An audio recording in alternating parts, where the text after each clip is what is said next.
فاستعيذ بالله من الشيطان الرجيم بسم الله الرحمن الرحيم. இப்பொழுது உங்களுக்கு chapter number 31 சூரா லுக்மான் என்ற அடுத்த சூறாவை நாம் கவனிப்போம். நிறைய விஷயங்கள் இருக்கின்றன. இது சம்பந்தப்பட்ட விஷயங்களுக்கு நான் ஆதாரமாக ஆயத்துக்களை தருகின்றேன். நீங்களே படித்துக் கொள்ளுங்கள். வீட்டில் இருக்கும்போது தனியாக இருக்கும்போது பிஸ்மில்லாஹ். 31 சூரா லுக்மான் ஆயத் 1. அலிஃப் லாம் மீம். அலிஃப் லாம் மீம். இரண்டாவது சூறாவில் சொல்லப்பட்ட அதே அலிஃப் லாம் மீம் தான் இதிலும் இருக்கின்றது. இரண்டாவது சூறாவில் சொல்லப்பட்ட முக்கியமான விஷயங்கள் எதை கொண்டு அல்லாஹ் ஆரம்பம் செய்கின்றானோ அதே போல்தான் இந்த சூறாவிலும் அல்லாஹ் ஆரம்பம் செய்கின்றான். கவனமாக பார்த்து கொண்டே வாருங்கள். 2. இவை ஞானம் நிறைந்த வேதத்தின் வசனங்கள் ஆகும். இவை ஞானம் நிறைந்த வேதத்தின் வசனங்கள் ஆகும். இந்த வசனங்கள் அனைத்தும் ஞானம் நிறைந்தது. நன்றாக புரிந்து கொள்ளுங்கள். ஒவ்வொரு வசனமும் ஞானம் நிறைந்த வசனம். அதற்கு அல்லாஹ் சொல்லிவிட்டான் 36:36 வல் குரான் ஹக்கீம். குரான் முழுமையும் ஞானம் நிறைந்தது என்று அல்லாஹ் சொல்லிவிட்டான். ஞானம் என்பது நமக்கு இன்று வரை தெரியாத விஷயம் இருக்கும் பொழுது இந்த குரானை வெறுமனே ஓதிக்கொண்டே வருவதில் எந்த பிரயோஜனம் கிடையாது. ஞானத்தை எடுக்கக்கூடிய வழியில் இந்த குரானை நீங்கள் ஓத வேண்டும். ஞானம் எப்பொழுது நீங்கள் எடுக்கப் போகின்றீர்கள்? ஞானம் அடைவதற்கு நாம் செய்ய வேண்டிய முதல் காரியம், இந்த குரான் அரபி குரானை முதலில் நீங்கள் ஜிக்ரு முறையில், ஜிக்ரு மெத்தட், ஜிக்ர் ஃபார்மேட்டில் மாற்ற வேண்டும். இதற்கு பின்னர் தான் ஜிக்ரை கொண்டுதான் நீங்கள் ஞானத்தை அடைய முடியும். இப்படியாக இந்த குரான் இறக்கப்பட்டிருக்கிறது. இப்படியாக இந்த குரானை அல்லாஹ் கிரியேட் பண்ணிருக்கிறான், படைத்திருக்கின்றான் இந்த குரானை. 3. இது நன்மை செய்வோருக்கு வழிகாட்டியாகவும் அருளாகவும் இருக்கிறது. நீங்கள் நன்மை செய்வீர்களேயானால் இது வழிகாட்டியாகவும் அருளாகவும் இருக்கின்றது. ஆகவே என்ன நன்மை? இந்த குரானில் சொல்லப்பட்ட அனைத்து நன்மைகளையும் நீங்கள் செய்யுங்கள். அதில் தர்மம் தான், அதை கொண்டுதான் உங்கள் நல்ல காரியங்கள், நற்கர்மங்களை, நன்மையான காரியங்களை ஆரம்பம் செய்ய முடியும். தர்மத்தின் மூலமாகவும் பரந்த மனசு கொண்டும் இரக்க குணத்தை கொண்டும் தான் அந்த நல்ல காரியங்களை நீங்கள் செய்ய முடியும். 4. அவர்கள் எத்தகையோர் என்றால் சலாத்தை நிலைநாட்டுவார்கள். அவர்கள் எத்தகையோர் என்றால், எப்படிப்பட்டவர்கள் என்றால் சலாத்தை நிலைநிறுத்துவார்கள். நல்லா புரிஞ்சுக்கிறீங்க. சலாத்தை நிலைநிறுத்துவார்கள். ஜக்காத்தும் கொடுப்பார்கள். ஜக்காத்தையும் கொடுத்து வருவார்கள். இன்னும் அவர்கள் மறுமையை உறுதியாக நம்புவார்கள். இன்னும் அவர்கள் மறுமை நாள், எல்லோரும் இறந்து பின்னர் எழுப்பப்படும் அந்த நாள், கேள்வி கணக்கு கேட்கக்கூடிய நாள், அது முற்றிலும் உண்மைதான் என்பதை நம்புவார்கள். 5. இவர்கள் தம் இறைவனின் வழியில் இருப்பவர்கள், மேலும் இவர்களே வெற்றியாளர்கள். இவர்கள்தான் தங்கள் இறைவனுடைய வழி இருப்பவர்கள். இவர்கள்தான் வெற்றியாளர்கள் என்றால் சொர்க்கம் செல்லக்கூடியவர்கள். இப்போ இந்த படிச்சீங்களே, இந்த ஆயத்துக்கள் அனைத்தும் இரண்டாவது சூறாவில் 3 and 4 எழுதிருக்கு. 3, 4, 5 is equal to, இது நம்பர் என்ன? 4, 5 இதில் 4, 5 31ல் லுக்மானில் 4 and 5 இஸ் ஈக்குவல் டு 2ல் 3, 4, 5 ரெண்டு சேம் விஷயம்தான் இது சொல்லப்பட்டிருக்கு. இன்னும் அந்த 3 விஷயங்களை நாம் அடையவும் இல்லை, அதை பற்றி யோசிக்கவும் இல்லை, படிக்கவும் இல்லை. முதல்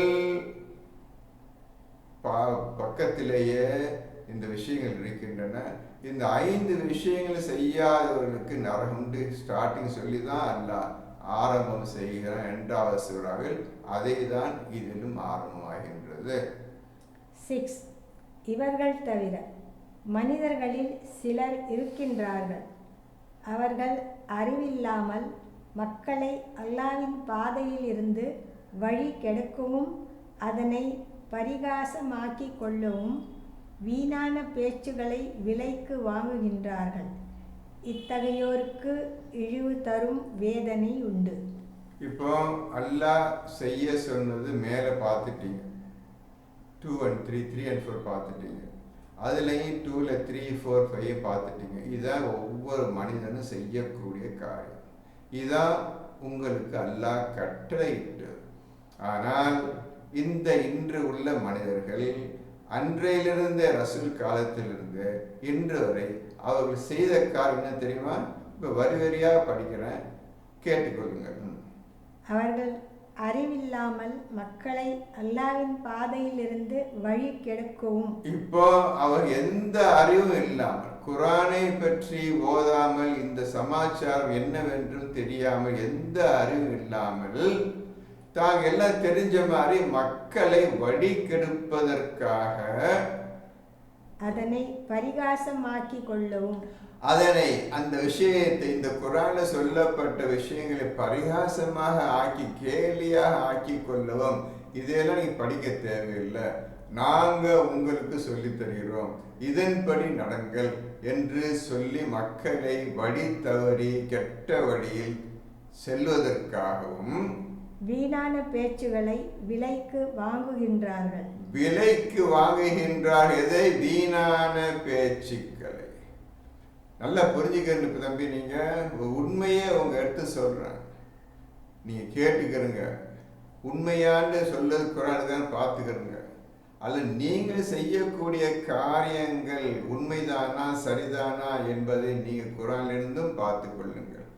இல்லாவிட்டால் அப்ப என்ன செய்வதுன்னு யோசியுங்கள். இந்த குரானின்னு சொல்லி இப்படிதான் நடந்தாகணும். இந்த குரானுக்கு விரோதமாக ஆக்கி கொண்டவர்கள் கதி என்ன ஆகும் என்று அல்லாஹ் சொல்லிவிட்டான். இவ்வளவும் தெரிந்தும் நீங்கள் ஏன் உண்மையின் பக்கம் வராமல் யாரோ சொந்த பார்த்தீங்களா வீணான செயல்களையும் பேச்சுக்களையும் எழுத்துக்களையும் விலைக்கு வாங்கி இதுதான் இஸ்லாம், இதன்படி நடங்க என்று சொல்லுகின்றார்களே. இப்போ உதாரணம் சொல்லுகின்றேன். வீணான செயல் நீங்க செய்வது சரியான பார்த்துக்கிறங்க. நீங்க இப்போ 5 வேலை தொழுகின்றேன் வைத்துக் கொள்வோம், தொழுகின்றேன். எந்த விஷயம் குரான் இருக்கான்னு பாருங்க தம்பி. நீங்க அது போதுங்க. நீங்க செய்யறது தவறு நான் சொல்லவில்லை,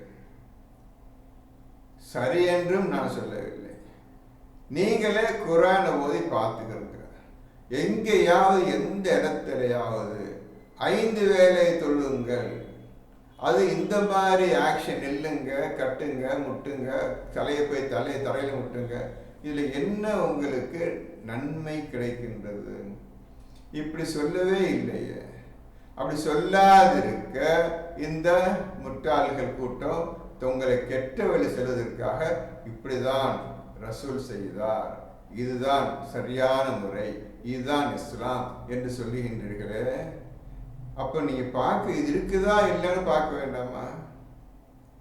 உங்களை நடத்த முன்னின்று நடத்த பேசியமாங்க அவெல்லாம் சொல்ல வேண்டாமா?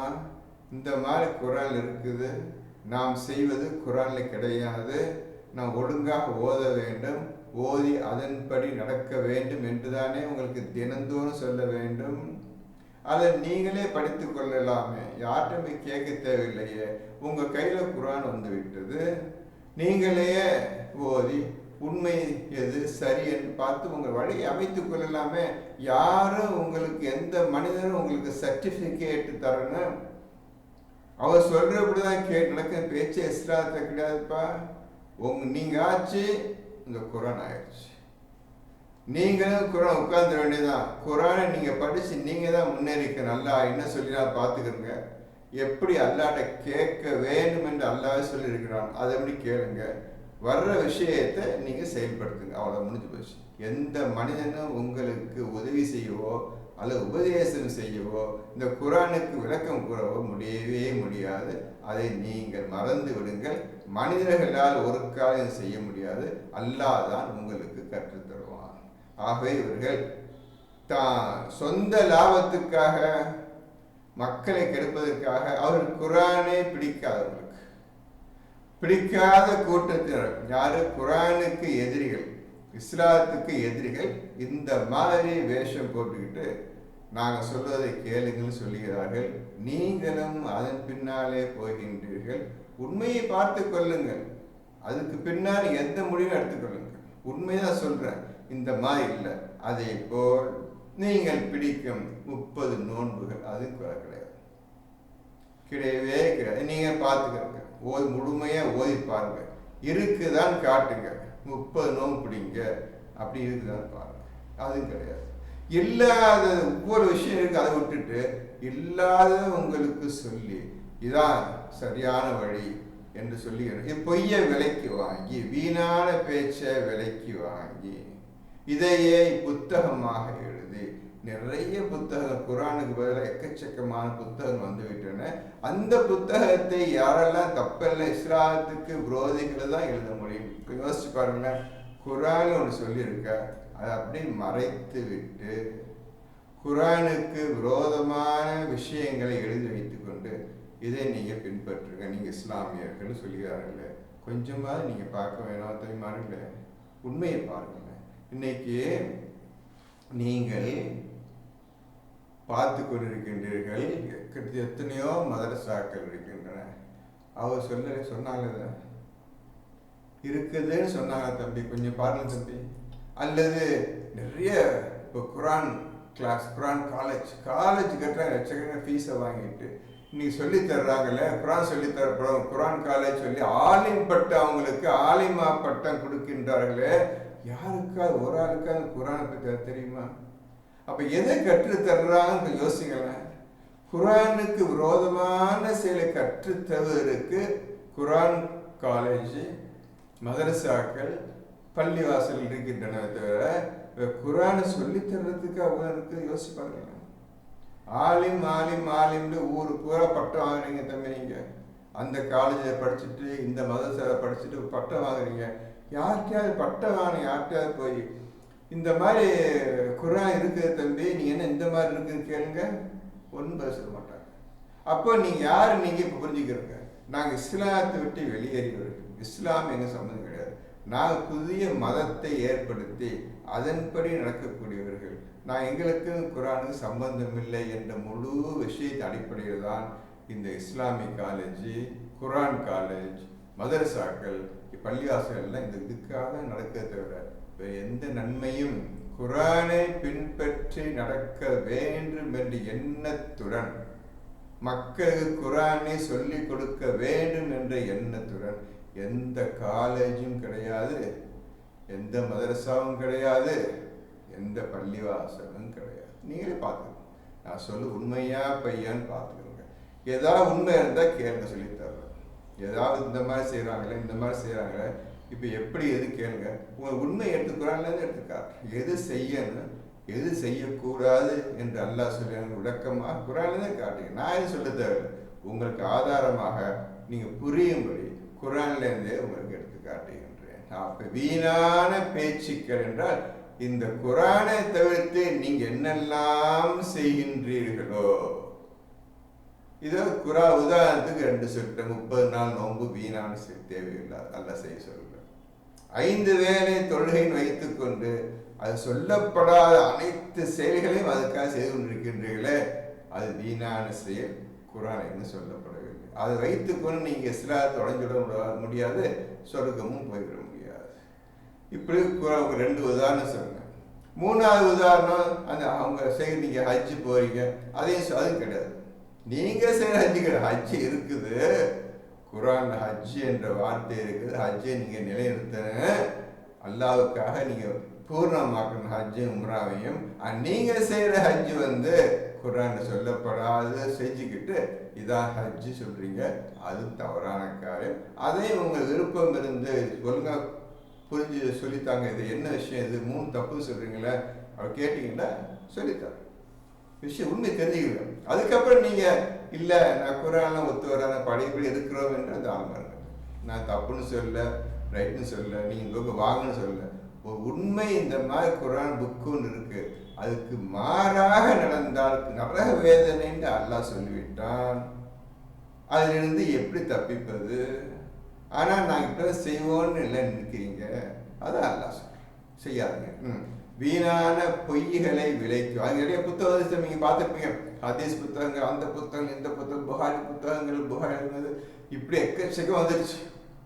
அதை தான் நீங்க படிக்கிறீங்களே தவிர கதையை பொய் கதையை தான் படிக்கிறீங்க தவிர உண்மை சரித்திரம், உண்மை வாக்கு, அல்லாஹ்வின் உண்மை வாக்க பார்க்க மாட்டேன், கேட்க மாட்டேன்னு இருக்கிறீங்களே. என்ன எப்படி நீ வாழ்றீங்க?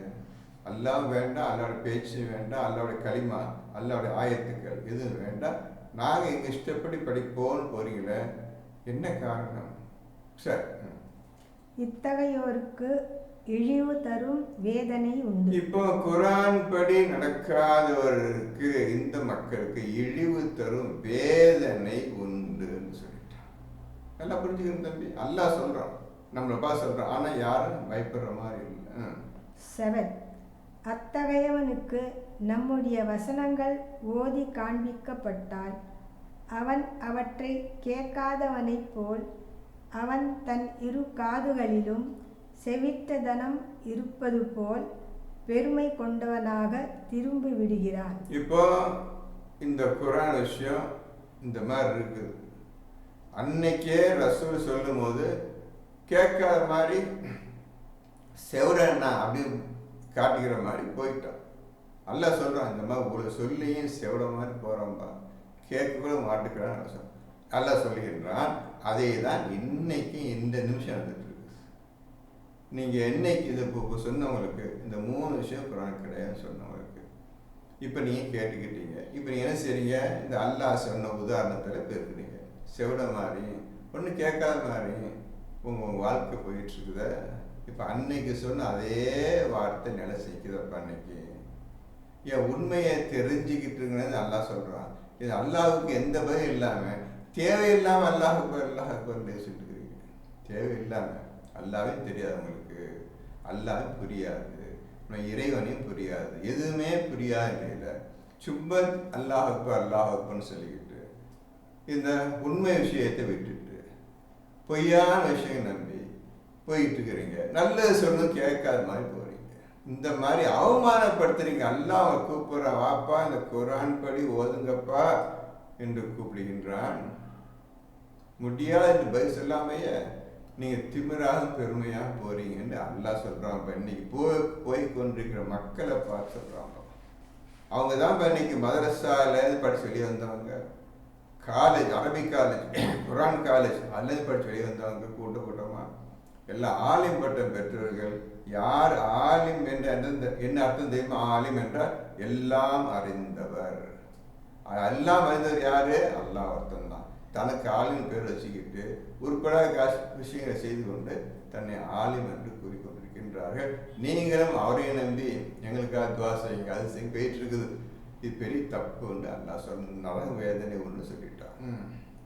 ஆகவே அவனுக்கு நோவினை செய்யும் வேதனை உண்டு என்று நபியே நீர் நற்செய்தி கூறுவீர்கள். நபி சொல்லிட்டு போயிட்டாங்க. இப்படிப்பட்டவங்களுக்கு, இந்த மாதிரி செய்யாதவங்களுக்கு அவங்களுக்கு நரக வேதனை நபியே சொல்லி விடுறாங்க, சொல்லிட்டு போயிட்டாங்க.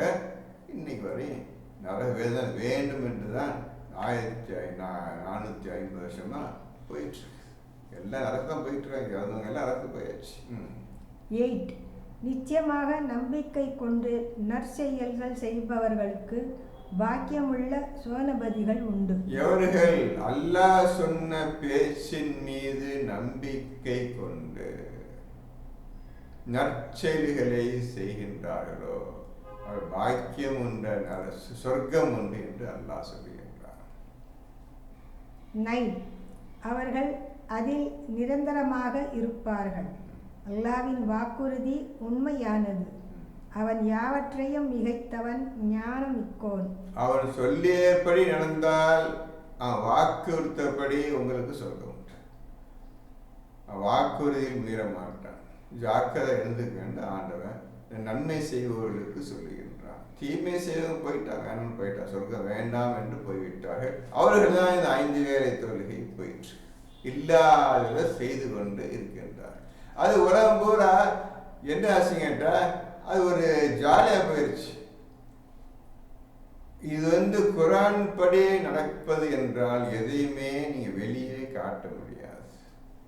எல்லாமே இருதயத்தால் செய்யக்கூடிய விஷயம். அவங்களுக்கு தெரியல என்ன எப்படி இருதயத்தால் செய்யக்கூடியதுன்னா என்னன்னு தெரியல. எல்லாத்துக்கும் ஒரு ஆக்ஷன் வேணும்.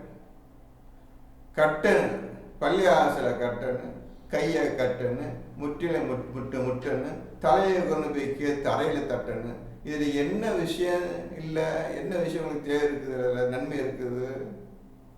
இததான் அங்க அப்ப இருந்த அந்த காஃபிர் கூட்டம் ஒழுங்க எப்படி கெடுக்கணுன்ற எண்ணத்தோட இதெல்லாம் ஆராய்ஞ்சு இப்படி இப்படி மக்களை சொல்லி ஏமாத்தினாங்க.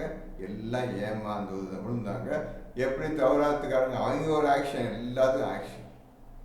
இஞ்சில்காரங்க கிறிஸ்துக்காரங்க எல்லாத்துக்கும் அவங்க ஒரு ஆக்ஷன். எல்லாத்துக்கும் வணக்கம் பண்றது, கடவுளை வணங்குறது, எல்லாத்துக்கும் ஆக்ஷன்.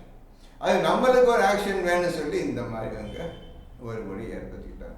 அது உலகத்துல அனைத்து மதத்தினரும் ஆக்ஷன்ல காட்டணும், ஏதாவது செய்யணும் அப்படின்னு சொல்லி தான் போயிட்டு தவிர இந்த ஆக்ஷன், பாடி ஆக்ஷன், கை ஆக்ஷன்ல வச்சுக்கிட்டு எந்த ஒன்றும் செய்ய முடியாது. அது எந்த லாபம் கிடையாது. அதனால எதிர்பார்க்கல.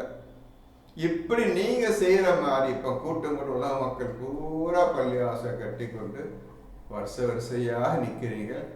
உங்க செயல்கள் உலகம் பூரா பார்த்துட்டாங்க.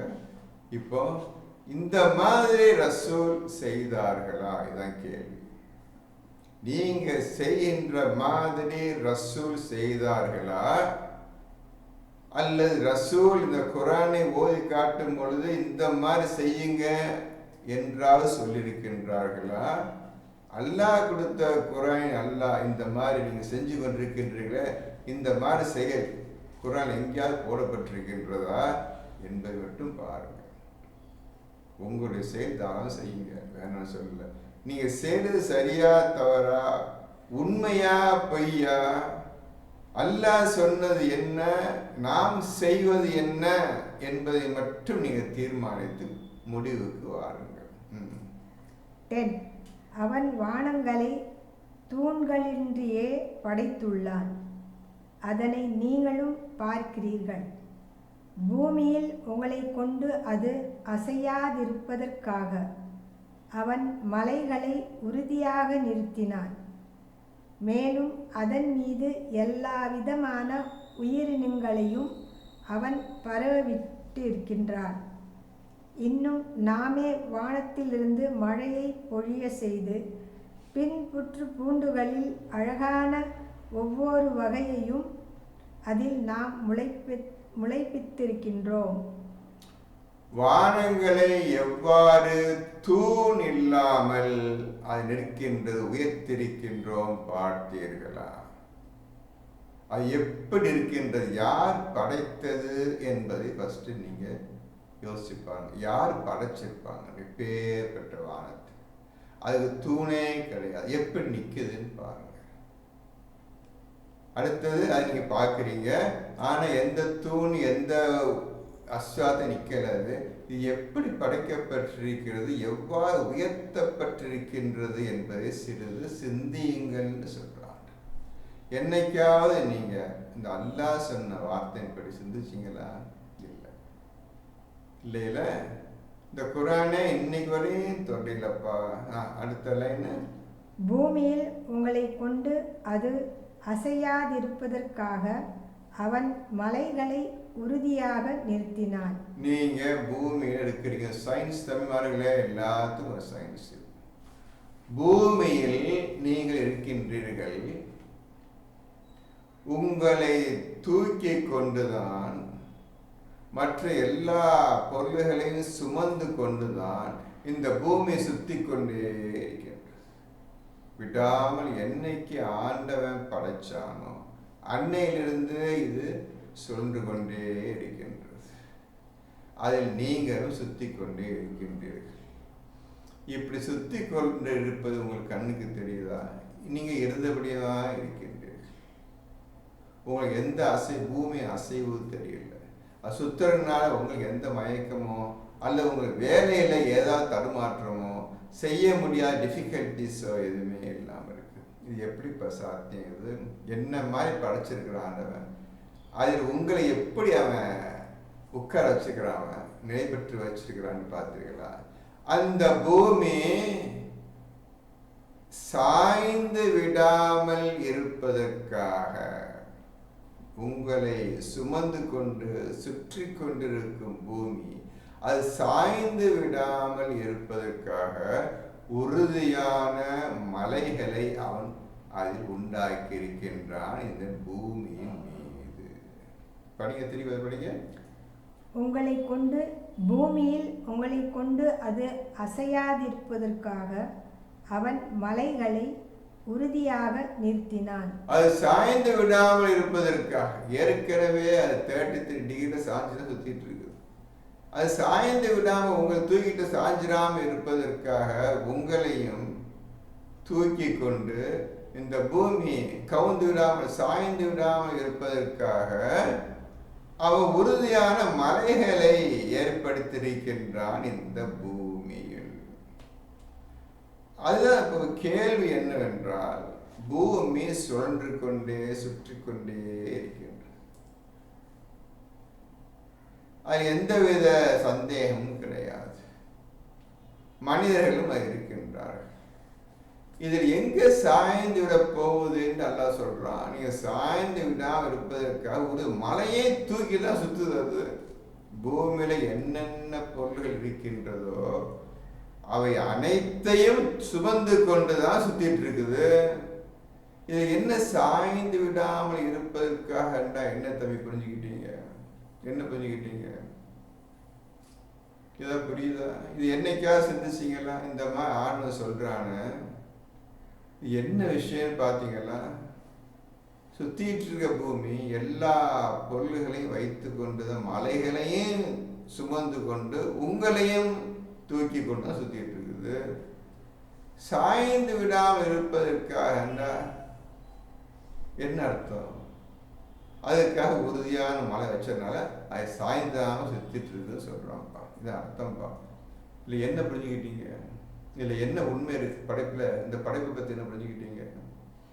இதை சிந்திக்கணும் தம்பி. இது அர்த்தம் இருக்குது. என்ன சாய்ந்து விடாமல் இருப்பதற்காக உறுதியான மலைகள் இருக்குது.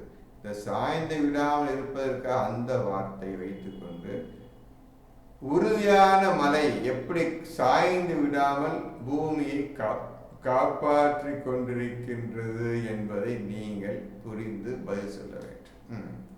மேலும் அதன் மீது எல்லா விதமான உயிரினங்களையும் அவன் பரவ விட்டிருக்கின்றான். மேலும் எல்லா உயிரினங்களும் உயிருடன் வாழக்கூடிய அனைத்து உயிரினங்களையும் அந்த பூமியை பரவிட்டிருக்கின்றான். இன்னும் நாமே வானத்திலிருந்து மழையை பொழிய செய்து பின்பு பூண்டுகளில் அழகான ஒவ்வொரு வகையையும் அதில் நாம் முளைப்பித்திருக்கின்றோம். பின்னர் வானத்திலிருந்து மழையை இறக்கி பூமியை நினைத்து அதிலிருந்து புற்பூண்டுகள் உங்க வேண்டிய உணவு வகைகள் காய்கறிகள் அனைத்தும் நாம் உண்டாக்கி இருக்கின்றோம். 11 இவை யாவும் அல்லாஹ்வின் படைப்பாகும். இவை யாவும் அல்லாஹ்வுடைய கிரியேஷன்ஸ், அல்லாஹ்வுடைய படைப்பு ஆகும். அவனன்றி உள்ளவர்கள் எதை படைத்திருக்கின்றனர் என்பதை எனக்கு காண்பியுங்கள். இப்போ நபிட்ட இந்த குர்ஆன் கொடுத்து மக்களுக்கு சொல்லிட்டு, இதெல்லாம் நான் தான் செய்தேன், நான் தான் படைத்தேன், நான் தான் உண்டாக்கினேன் என்று இப்போ வரிசையை பார்த்தீங்க. இதை தவிர என்ன? அவனின்றி உள்ளவர்கள் எதை படித்திருக்கின்றனர். இப்போ அவனை விட்டுருங்கப்பா. அவங்களுக்கு பிடிக்கல, அவனுக்கு இறைவன் ஏற்றுக்கிறல, கடவுள்னு ஏற்றுக்கிறல, தெய்வம்னு ஏற்றுக்கிற அல்லாஹ். சரி, என்னை தவிர வேறு யார் இந்த பூமியையும் இந்த வானங்களையும் நீங்க சாப்பிடும் உணவுப் பொருளையும் யார் படைத்தது என்று அல்லாஹ் கேட்கிறான். இது நான் படைக்கல இல்லை ஒத்து சொல்றீங்க. சரி, என்னை தவிர பின்னர் யார் இந்த வானங்களையும் பூமியை படைத்து என்று கேட்கின்றான் என்று அவர்களிடம் நபியே நீர் கூறும். இப்போ நபியை பார்த்து சொல்றோம், இந்த மாதிரி நான் என்னுடைய விஷயத்தை மக்களுக்கு இந்த குர்ஆன் மூலமா சொல்லிவிட்டேன், என்னையே அவர்கள் நம்பவில்லை. சரியா? சரி, அப்போ என்னை விட்டுருங்க. இப்ப நீ நபியை கேட்க மாட்டேன், யாருப்பா இந்த வானத்தை இவ்வாறு உயர்த்தியது, யார் படைத்தது, யார் இந்த பூமியை சுற்றி கொண்டு வருவது, யார் இதையெல்லாம் நிர்வகிப்பது, இந்த சாப்பாடு உணவு விஷயம் அனைத்தும் யார் உண்டாக்குவது, இந்த மழை நீரை யார் உண்டாக்குவது, என்னை விட்டுருங்க. பின்ன யார் தான் இவ்வளவு காரியங்களை செய்கிறார்கள் நபியே, நீ அவரிடம் கேளும். அவர் என்ன பதில் சொல்ல பார்த்துருவோம். நான் தான் செஞ்சேன், நான் சொல்லிட்டேன், இப்ப அவர் என்ன சொல்கிறார் பார்க்கட்டும், சொல்லட்டும் என்று நபியே அவரை கேளும். அவ்வாறல்ல, அநியாயக்காரர்கள் பகிரங்கமான வழிகேட்டில் தான் இருக்கின்றனர். அப்படி கிடையாது. அநியாயம் செய்வர்கள், உண்மையை உணராதவர்கள், உண்மை ஒன்று வரும் பொழுது அதை நீங்க திட்டோட நிராகரிக்கின்ற, நம்ப மாட்டேன் அநியாயக்காரர்கள் என்று அவர் நல்லா பட்டம் வச்சுட்டு, அந்த மாதிரி உண்மை விஷயத்தை சொல்லி, சரி நான் செய்யலப்பா, யார்ப்பா செஞ்சது, இதெல்லாம் யார்ப்பா படைத்தது அனைத்தையும் என்று கேட்டால் அதற்கும் பதில் இல்லை. அவங்க அநியாயக்காரங்க, அநியாயம் செய்வதிலேயே இருக்கிறார்கள் என்று அல்லாஹ் அநியாயத்துக்கு பட்டம் வச்சுட்டான். இன்னும் நாம் லுக்மானுக்கு நிச்சயமாக ஞானத்தை கொடுத்தோம். இப்ப லுக்மான் என்ற ஞானமுடைய ஒரு மனிதர், அவர் பெயர் லுக்மான். அவருக்கு அல்லாஹ் சொல்ல ஞானத்தை கொடுத்தோம். இந்த ஞானத்தை தான் எல்லோரும் அல்லாஹ்விடமிருந்து வாங்கி நீ இஸ்லாத்தில் முற்றிலும் நுழைய வேண்டும்பா, இதான் தம்பி நீங்க அனைவரும் செய்யணும்.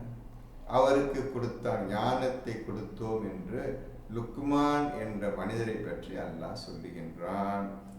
அல்லாஹ்வுக்கு நீர் நன்றி செலுத்தும்.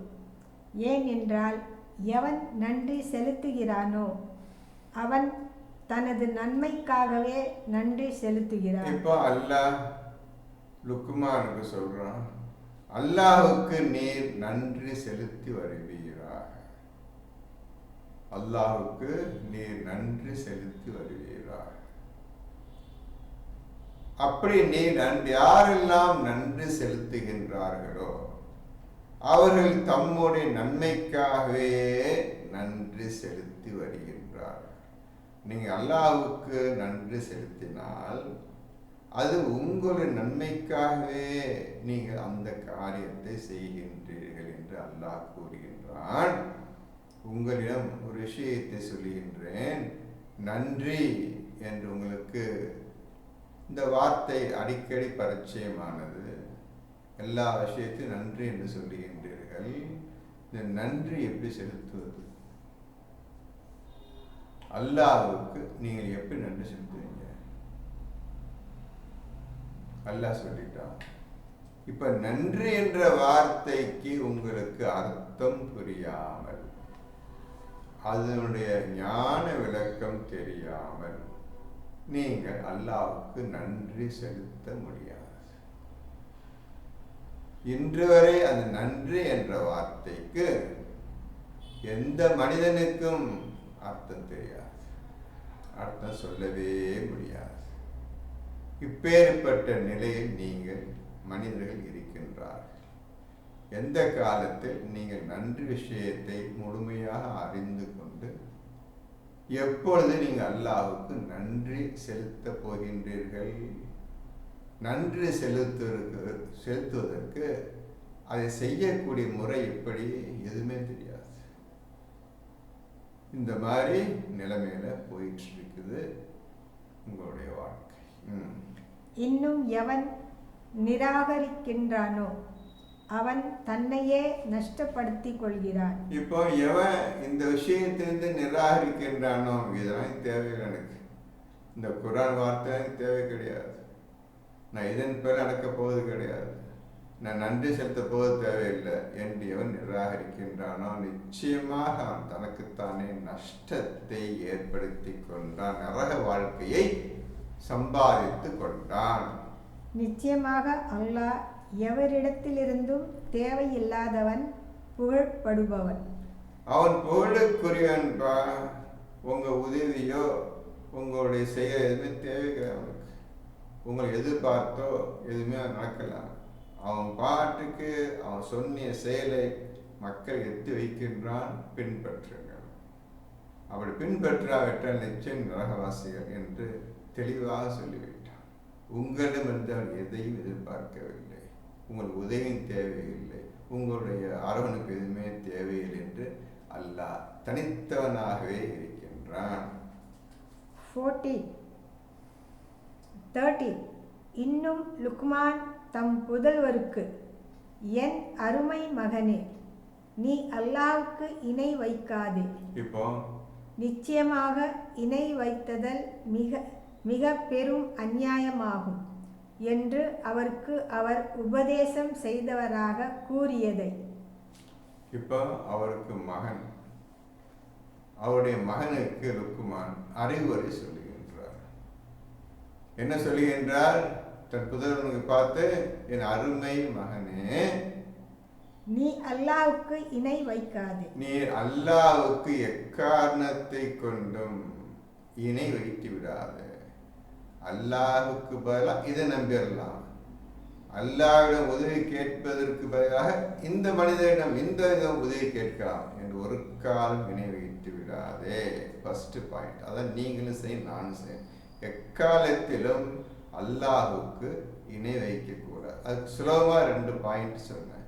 அவன்கிட்ட போய் உதவி கேட்கலான்னு கேட்டுறாத, இவனை நம்பினா ஏதாவது கிடைச்சிடும், காரியம் ஆயிரும் அப்படின்ட்டு ஒரு காலம் செய்கிறாத. அல்லாஹ் ஒருத்தனை தான். அனைத்து காரியங்களுக்கும் அல்லாஹ்வையே நம்பி பொறுமையுடன் இருப்பீராக, இணை வைத்து விடாது. நிச்சயமாக இணை வைத்தல் மிக பெரும் அநியாயமாகும். இந்த அல்லாஹ்வை விட்டுட்டு வேற எதையெல்லாம் நம்புறீங்களோ, இன்னைக்கு நீங்க நம்புவது பணம் ஒண்ணுதான். அந்த பணத்தை நம்பிதான் நீங்க வாழ்றீங்க, வேற எதையும் நம்பி நீங்க வாழல. பேருக்கா தேவையில்லாம அல்லாஹ் சொன்னதை போய் செஞ்சுக்கிட்டு நம்ம அல்லாஹ்வுக்கு வணங்கியாச்சு, தொழுதாச்சு, நோன்பு பிடிச்சாச்சு என்று செய்யாத சொல்லாத விஷயத்தை செய்து கொண்டு அப்படி செய்வர்கள் மட்டும்தான் இணை வைப்பவர்கள் ஆவார்கள். அங்கே நீங்க அல்லாஹ்ட்ட என்னவோ செய்றீங்கப்பா, பள்ளியா சொல்ல போய் சரி சரி, என்னைக்காவது அல்லாஹ் உங்களுக்கு உதவி செஞ்சானா? லட்சக்கணக்கான கோடிக்கணக்கான மக்கள் லட்சக்கணக்கான மசூதி பள்ளிவாசலை கட்டி கொண்டு தேவையில்லாத விஷயத்தை செய்து கொண்டும் இருக்கின்றீர்கள். நீங்க கேட்ட கடைசி துவா செய்றீங்க, அது உங்களுடைய துவா. என்னைக்காவது அல்லாஹ் உங்களுக்கு பதில் அளித்தானா? உலகம் முழுவதும் இந்த செயலை செய்து கொண்டிருக்கின்றீர்கள். என்னைக்காவது உங்களுக்கு பதில் அளித்தானா? உதவி செய்தானா? காப்பாற்றினானா? நீங்க ஒவ்வொருத்தரும் ஒரு கஷ்டத்தை இருக்கிறீங்க, உதவி செய்தானா? அவங்களுக்கு செய்யல. உங்களுடைய செயல் அல்லாஹ்வுக்கு எந்த சம்பந்தமும் கிடையாது. உங்களுக்கு அல்லாஹ்வுக்கு எந்த சம்பந்தம் இல்லாத செயலை செய்து கொண்டிருக்கின்ற, இஸ்லாத்துக்கும் குர்ஆனுக்கும் விரோதமான செயலை செய்து கொண்டு நாங்கள் அல்லாஹை நம்புகிறோம் என்று சொல்லுகின்றீர்கள். நீங்கள் செய்யும் செயலை செய்து கொண்டிருங்கள் என்று அல்லாஹ் சொல்லி உங்களை விட்டு விட்டான். நான் தான் இப்போ உங்கள்கிட்ட கேட்கிறேன், என்னைக்காவது எந்த உதவியாவது அல்லாஹ்விடமிருந்து நீங்கள் வாங்கினீர்களா? இந்த ஆயிரக்கணக்கான வருஷங்கள் ஓடிவிட்டன, எந்த ஒரு மனிதனாவது அல்லாஹ்விடம் பேசினானா? இந்த மலக்குகள் ஒவ்வொரு வீட்டில், உண்மையானவர்கள் வீட்டில் மலக்குகள் இறங்குகின்றார்கள், வீட்டில் இறங்குகின்றார்கள். அப்படி நீங்கள் யாராவது ஒரு ஆள் மலக்குகளை உங்கள் வீட்டில் இறங்க கண்டிருக்கின்றீர்களா, பார்த்திருக்கின்றீர்களா? சொல்லுங்க பார்க்க. நீங்கள் உண்மையாளர்களாக இருந்தால் உங்கள் வீட்டில் மலக்குகள் இறங்கி இருக்க வேண்டும். நிறைய விஷயங்கள் அவர்கள் உண்மையான மூமின்களுக்கு சொல்லியிருக்கின்றார்கள். யாராவது ஒரு மனிதன் தன் வீட்டில் மலக்குகள் இறக்கியது உண்டா? மலக்குகளை இறக்கியது உண்டா? மலக்குகள் உங்கள் வீட்டில் இறங்கியிருக்கின்றார்களா? நிறைய ஆயத்துள்ள இருக்குது. உண்மையான மூமின்களாக இருந்தால் மலக்குகள் இறங்குவார்கள். அவர்கள் எப்படி இந்த குர்ஆனை பின்பற்றி நடக்க வேண்டும் என்று சொல்லி தருவார்கள். அதன் பின்னர் தான் நீங்கள் அதை செயல்படுத்த முடியும். இவ்வளவு செயல் பண்றீங்கல்ல, எவனா ஒருத்தன் மலக்க இறங்கி இருக்கிறான்னா வீட்டில், அல்லது பேசியிருக்கின்றானா? அப்போ எதுவுமே நடக்காமல் இருக்கும்போது என்ன செய்யிட்டு இருக்கீங்க? இதெல்லாம் செஞ்சு காட்டணுமே. இதெல்லாம் செய்து காட்டினால்தான் நீ உண்மையான மூமினா இருக்க முடியும். இதை செய்தால்தான் நீ சொர்க்கம் போக முடியும். மலக்களை நீ இறக்கி காட்டுன்னு, மலக்களை ஃப்ரெண்ட் ஆக்கிக்கணுன்னு, மலக்கோட பேசுன்னு, அல்லாஹ் மலக்களை சில விஷயங்களை கொடுத்து, சில பொருள்களை கொடுத்து உங்க வீட்டில் உங்க இறக்கி வைப்பான். இது நடந்த இந்த விஷயம், இந்த நிகழ்ச்சி நடந்த எந்த மனிதனாவது காட்ட முடியுமா? ஒருத்தனும் கிடையாது. பின்னர் என்ன செய்து கொண்டிருக்கின்றீர்கள்? சொல்லுங்க, என்ன செய்றீங்க? எதுக்கு 5 வேளை கற்றது முற்றது வந்துருக்கிறீங்க? சரி சரி, மலை கறிட்டீங்களா? குர்ஆனை இல்லா செஞ்சிட்டீங்கப்பா, என்னமோ நான் இஸ்லாத்துக்கு சொல்றீங்கப்பா. சரி, அப்படி இருந்தாலும் குர்ஆனைப்பா, உண்மையான மூமின்களுக்கு அல்லாஹ் மலக்குகளை இறக்கி வைக்கின்றான் அவள் வீட்டில். அப்படி ஏதாவது நடந்த மனிதன் காட்டணுமா? நீங்க சொல்லுங்க பார்ப்போம். அப்ப இந்த உண்மை நிகழ்ச்சி செய்து காட்டினாதானே நீ இஸ்லாத்திற்கு சொல்ல முடியும். நிறைய விஷயம் இருக்கு தம்பி. ஒரு உதாரணம் சொல்றேன், இதை செஞ்சு காட்டணும். நீங்க உண்மையான மூமினா இருந்தா இதை செஞ்சு காட்டணும், இறக்கி காட்டணும். சாப்பாடை இறக்கி காட்டணும். உண்மையான மூமின்களுக்கு இது போல விஷயம் செய்யணும். நீங்க எதுவுமே செய்யாம வாழ்நாள் பூரா சும்மா கட்டுறது முட்டுறது என்ன செஞ்சிட்டு இருக்கீங்க கேள்வி. என்ன காரணத்துக்காக, எந்த காரியத்துக்காக இவ்வாறு நீங்கள் உங்களை பாடி ஆக்ஷன், கை ஆக்ஷன் காட்டிட்டு இருக்கிறீங்க? சரி, அடுத்தது. நிச்சயமாக இணை வைத்தல் மிக பெரும் அநியாயமாகும் என்று அவருக்கு அவர் உபதேசம் செய்தவராக கூறியதை சொல்லும். இப்போ தன் பிள்ளைகளுக்கு, தன் பிள்ளை மகனுக்கு, யாருக்கு அல்லாஹை யாருக்கு நினைச்சாருப்பா, எல்லா விஷயத்தையும் அல்லாஹ்தான் கேட்கணும். அல்லாஹ் சொல்லி நடந்துக்கிறது தன் தந்தை தன் மகனுக்கு சொல்லுகின்றார். அடுத்தது, இப்போ தன்னுடைய மகனுக்கு லுக்மான் செய்த உபதேசத்தை கேட்டீர்கள். இது அனைத்தும் நமக்கு, அந்த உபதேசம் நம் அனைவருக்கும். இந்த உபதேசத்தின்படியா நடக்கின்றோம் இல்லையே? எல்லாவற்றிற்கும், எல்லா செயலுக்கும், எல்லா ஆசைக்கும் நீங்கள் இந்த உலகத்தை நம்பிதானப்பா நீங்க வாழ்றீங்க. உலகமே நம்பிக்கை வச்சு வாழ்றீங்க. அல்லாஹ் உதவி செய்வான். என்னைக்காவது ஒரு காரியத்தை வைத்து இது அல்லாஹ் தான் நம்புகிறேன், இந்த விஷயத்தை அல்லாஹ் தான் நடத்தி தர வேண்டும், என்னைக்கா இந்த உலகப்பூர்வம் மனப்பூர்வம் வாயிலிருந்து இந்த விஷயத்தை அல்லாஹ் நம்பி நான் செய்ய போகின்றேன் என்று என்னைக்காவது நீங்க வாயை திறந்து இந்த மாதிரி நல்ல விஷயம் சொல்லியிருப்பீங்களா? கிடையாது. எல்லா விஷயத்துக்கும், ஒவ்வொரு பொருளையும், ஒவ்வொரு மனிதனையும் நம்பி தான் உங்க வாழ்க்கை போயிட்டு இருக்கின்றது. எல்லாம் முடிச்சுட்டு 5 வேளை தொழுகை. எதுக்கு தொழுகை, என்ன செய்றீங்கன்னு தெரியாம அது ஒரு செயல். பார்த்துக்கிறதுக்கு சரி, பரவாயில்ல, உண்மையை சொல்லிடுறேன், குர்ஆனை காட்டிடுறேன், நீங்கள் அழகான முறையில் ஓதிக்கொண்டு வாருங்கள், உண்மையை தெரிந்து உண்மையின் பக்கம் வாருங்கள் என்றுதான் அல்லாஹ் அழைக்கின்றான். நீங்கள் அல்லாஹுக்கு நல்ல பதிலை கொடுங்கள். இன்ஷாஅல்லாஹ் அடுத்த எபிசோடில் மேற்கொண்ட விஷயத்தை பார்ப்போம். அல்ஹம்துலில்லாஹி ரப்பில் ஆலமீன். ஹஸ்புனல்லாஹ்.